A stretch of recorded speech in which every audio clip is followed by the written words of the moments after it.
বন্ধুরা, আমি তোমাদের অমিতাভ স্যার। সবাইকে আমার YouTube channel practical and theory ক্লাসরুমে স্বাগত জানাচ্ছি। আজকে তোমাদের যে এক্সপেরিমেন্টটা আমি করে দেখাবো, এখানে আমরা দ্রাবক বা সলভেন্টের কতটা ভূমিকা রয়েছে কোনো একটা মেটেরিয়াল অ্যাসিড না অ্যালকালি সেটা বোঝানোর, সেটা নিয়ে আলোচনা করব।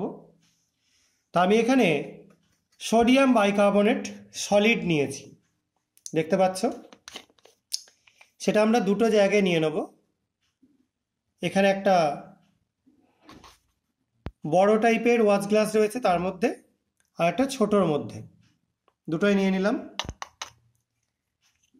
এবার পরেরটা যেটা রয়েছে সেখানে আমরা নিয়ে নিচ্ছি কিছুটা অক্সালিক অ্যাসিড সলিড। এই অক্সালিক অ্যাসিডগুলো তোমরা এমনিতেই জোগাড় করতে পারবে যে কোনো হার্ডওয়্যারের দোকান থেকে। মার্বেল বা টাইলস এগুলো পরিষ্কার করবার জন্য এটা ইউজ করা হয়, তাই জন্য এটা খুবই অ্যাভেলেবেল জিনিস তোমাদের কাছে। এটা আমি আর একটার মধ্যে নিয়ে নিলাম কিছুটা, যেহেতু সবই সাদা তোমাদের হয়তো এমনি দেখতে অসুবিধা হচ্ছে, আমি তাও তুলে দেখিয়ে দিচ্ছি একটু পরে। বেশ, তাহলে দেখে নাও। এটার মধ্যে আমরা নিয়েছি সোডিয়াম বাইকার্বনেট, দেখতে পাচ্ছ। আচ্ছা, এটার মধ্যে আমরা নিয়েছি অক্সালিক অ্যাসিড, আর এটার মধ্যে দুটোর মিক্সচার। আমরা ভালো করে সেটাকে মিশিয়ে নিচ্ছি। যদি কোনো ডালা থাকে ভেঙে মিশিয়ে নেবে। মিটে গেল। এবার আমরা করব কি, মিথাইল অরেঞ্জ ইন্ডিকেটর দিয়ে আমরা, মিথাইল অরেঞ্জ আছে এবং রেড আছে, দুটোর মিক্সচার আছে, এই প্রথমটার মধ্যে একটু দেবো।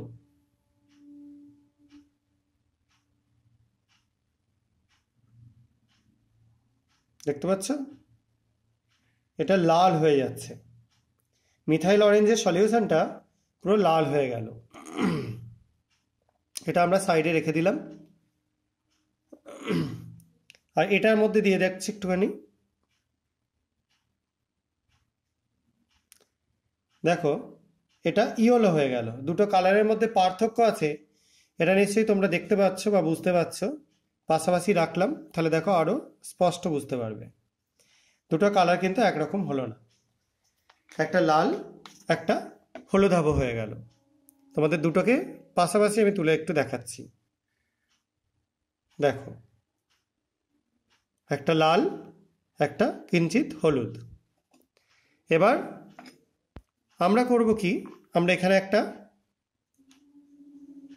ছোট বিকার নিয়েছি, তার মধ্যে এই যেটা দুটোকে মিশিয়েছিলাম সেটা যোগ করে দিচ্ছি। এই দুটোতে জল মেশাতে দেখলে শুধুমাত্র কালার চেঞ্জের বাইরে আর কিছু হলো না।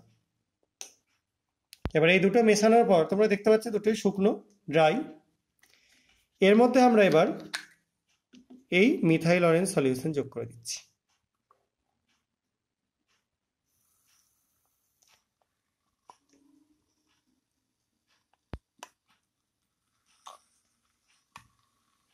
দেখতে পাচ্ছ, মিথাইল অরেঞ্জ যোগ করবার সঙ্গে সঙ্গে একদম বাবলসের লেয়ার তৈরি হতে শুরু করে দিয়েছে। এবং সেখানে তোমরা দুরকম কালারকেই দেখতে পাচ্ছ, ইয়েলোও দেখতে পাচ্ছ, আবার দেখো রেডও দেখতে পাচ্ছ। কেন এটা হচ্ছে এরকম দুটো মেশানো? কারণ এখানে এখন অ্যাসিড এবং অ্যালকালি দুটোই রয়েছে, একে অপরের সঙ্গে রিয়াকশন করছে। আমরা একটু জল আরো অ্যাড করে দিলাম রিয়াকশনটা তাড়াতাড়ি হওয়ার জন্য। দেখো, খুব তাড়াতাড়ি কার্বন ডাইঅক্সাইড বেরোতে শুরু করে দিয়েছে এবং সলিউশনটার কালার আস্তে আস্তে কি হয়ে যাচ্ছে, কমলা হয়ে যাচ্ছে, অরেঞ্জ হয়ে যাচ্ছে, যেটা মিথাইল অরেঞ্জের অ্যাকচুয়াল কালার। দেখো, তিনটে কালারের মধ্যে তোমরা ডিফারেন্স বুঝতে পারবে। এটা কিন্তু এর সঙ্গে প্রায় কাছাকাছি হলেও কিছুটা আলাদা, ঠিক আছে? অর্থাৎ যতক্ষণ আমরা শুধুমাত্র মিথাইল অরেঞ্জ যোগ করেছিলাম একটা অ্যাসিডের মধ্যে একটা অ্যালকালির মধ্যে, তখন কিন্তু এই কার্বন ডাইঅক্সাইড বেরোচ্ছিল না। কিন্তু দুটোকে মিশিয়ে যখন আমরা রেখে দিলাম তখনও কোনো চেঞ্জ হলো না। কিন্তু তার মধ্যে যেই না অ্যাকোয়াস বা জলীয় কোনো জিনিস দিলাম বা জল দিলাম, সঙ্গে সঙ্গে কার্বন ডাইঅক্সাইড উঠতে শুরু করলো।